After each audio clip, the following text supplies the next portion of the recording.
How to reset WhatsApp settings. Let's get started. First thing you want to do is clear cache for the WhatsApp. For that, launch your settings.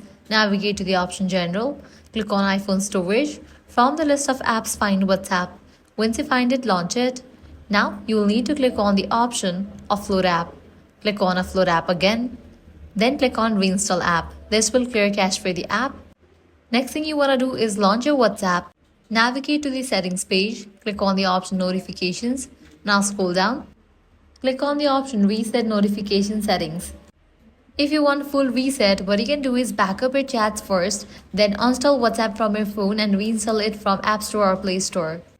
Log in and restore your backup during setup. This will restore your chats, but all app preferences and settings will return to default. And that's it. That's how you reset WhatsApp settings. If this guide helped you out, do not forget to like, share and subscribe. Thanks for watching.